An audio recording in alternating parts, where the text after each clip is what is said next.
Hello, we've got a noise blocking fan for you today, the eLoop 120.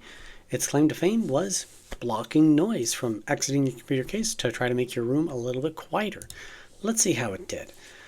So first, how did it compare against the A12X5 at the time that I, recorded this data? And here's a little bit of ranking information. For most up-to-date ranking, I do recommend you check out my best of video series. With its current ranking, it may not actually be featured, but if it scored well enough, it may actually still be on there.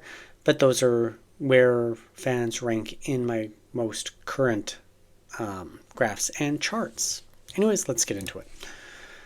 So it's pretty much a bog standard 120. There's its RPM range, airflow. I couldn't find a static pressure when I was filling this out. Noise level, and a 6-year warranty. Before we get into the data, I would like to thank Mint Mobile for being today's video partner. Thanks to Mint Mobile's wireless plans, it is possible to not only switch away from big, expensive mobile companies, but also to have a quality, affordable plan for me and my family. Mint Mobile's premium wireless plans start at just $15 a month for a 3-month plan. For that, I can get high-speed data and unlimited talk and text on the nation's largest 5G network. I can bring my own phone and keep my current phone number, so you don't need to memorize a new phone number, something I have always found difficult. Switching to Mint is super easy. Thanks to digital eSIM cards, which most phones have, you can sign up and activate immediately right from your own phone, from the comfort of your own home. If by any chance your phone doesn't have an eSIM card, Mint will ship you a new SIM card free of charge. And right now, for new customers, Mint Mobile is offering 50% off their 12-month unlimited plan. It's the best deal of the year, but it's only available for a limited time. If you're interested in learning more about Mint Mobile and switching, visit my link up above or the link in the video description down below. So first up is the case simulation test. 4 key measurement locations, the 60 mark being for ITX, assuming an air-cooled type system. Would be a very short one, be vertically mounted GPU probably slapped behind it. Anyways, the 60 mark is also representative of a short throw distance, like fans at the bottom of your computer case blowing up towards your GPU. Then we got the 9-inch mark. It would be basically like a media center PC. It's one of those shorter ones. Standard ATX motherboard would fit in it, but not any extra room, so short GPUs fitting in there. The 11-inch mark would be a standard mid-tower. 320s would fit across its length. And we got the 14.5-inch mark, which would be like a big tower, so 340s in its length. And all these are the distance from the front of the case, where the front fans are, to the approximate position of that CPU socket. To baseline comparison, we need something to baseline comparison against, which is my control fan, which is P3 parts A12X5 to 1 part A14, creating a blended 130mm class fan. And the eLoop does okay. At most of the measurement locations, 6, 9, and 11, it underperforms compared to my control fan. But by the larger towers, it does slightly better. So I'm going to call it just fine and dandy. At 100% PDOM fan signaling, well, it's dropped a little bit behind my behind my control fan. But by bigger towers, they're about equal. So it's, again, overall kind of in that okay category. Compared to other fans, well, it's sort of that same story.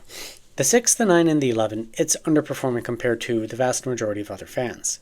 By the time we get to the bigger cases, it actually tested really quite well. So if you're putting into a bigger case, it might be worth considering, but I can't make that determination, only you can. At 100% PDOM fan signaling, same story.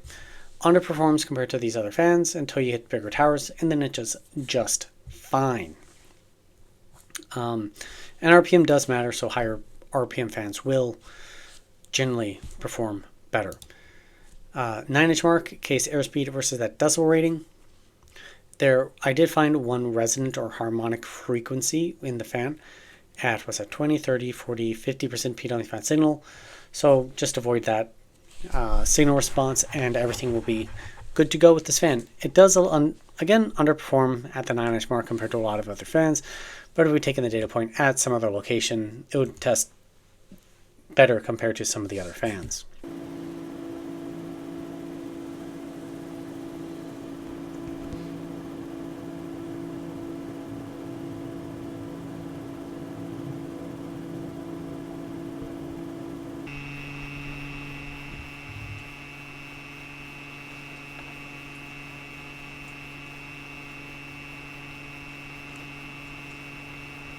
Features a couple odd things. It's got this cable with this plug on it.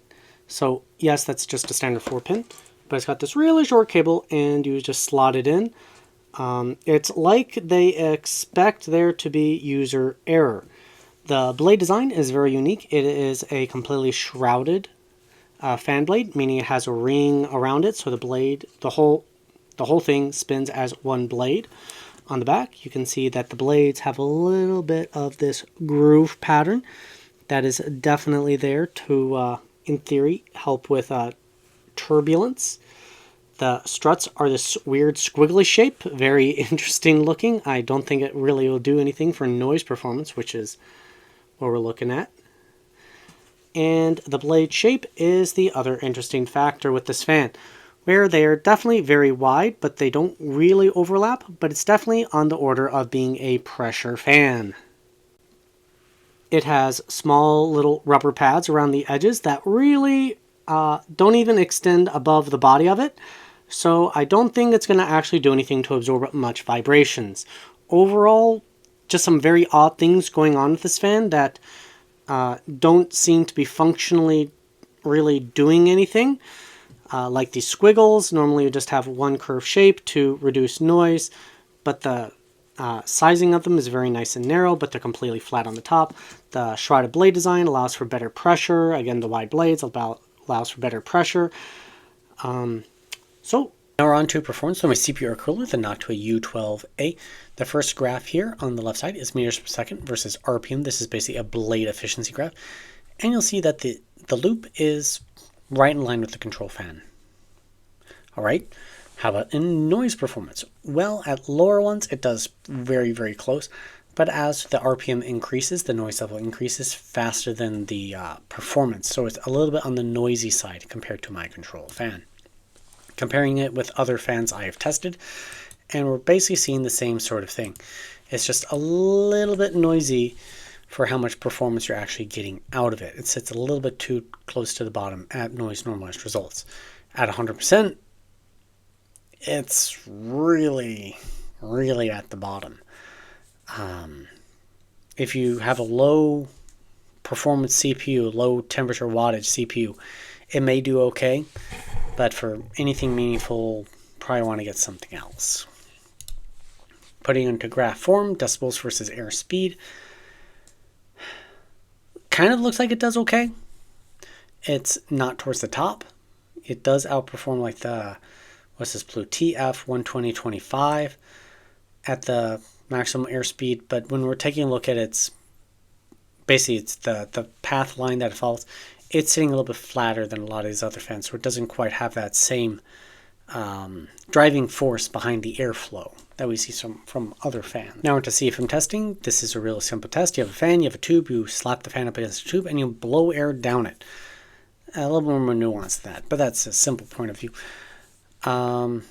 It's basically a scientific exercise, so in most computer case builds, it's not particularly applicable, but you might find it useful for your own build, so the test is here to help you out.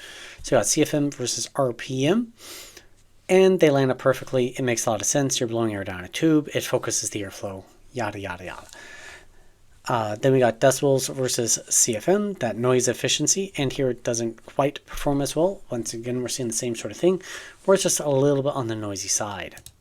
Comparing it to other fans, well, here it does a little bit better in the noise normalized results. Upper middle, but still middle nonetheless, and the better fans are significantly better than it, noise normalized.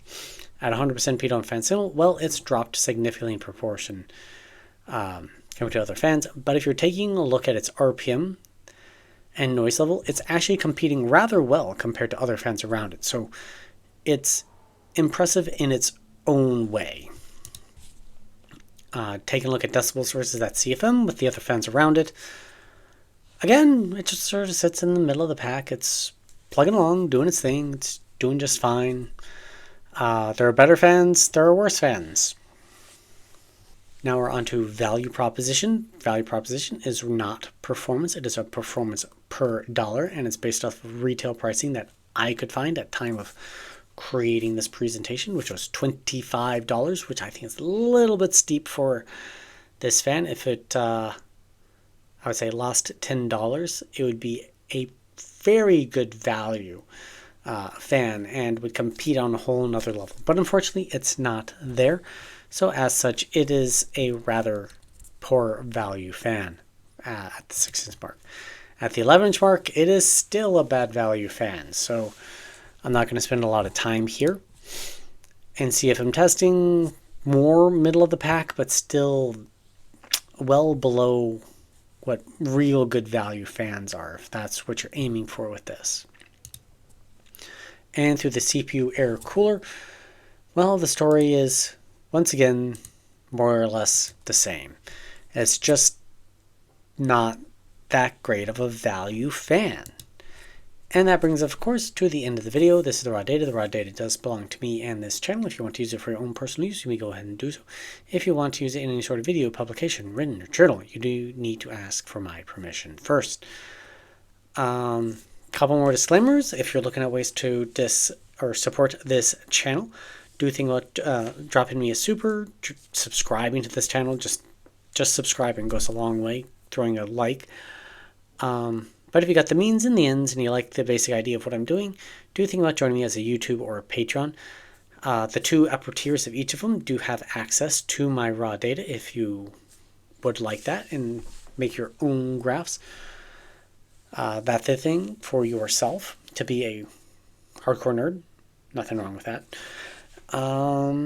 Of that, if there are fans who would like me to test, leave in the comment section. I'll try to get my hands on it to get around to doing testing. What else? If you got constructive criticisms for me, ways to improve my videos, I'm always trying to work on them. This is a slightly older format, unfortunately. For the latest formatting, see the Noctua A14G2. That's sort of the baseline I'm going to be using for most of my newest videos. I know it gets a little confusing.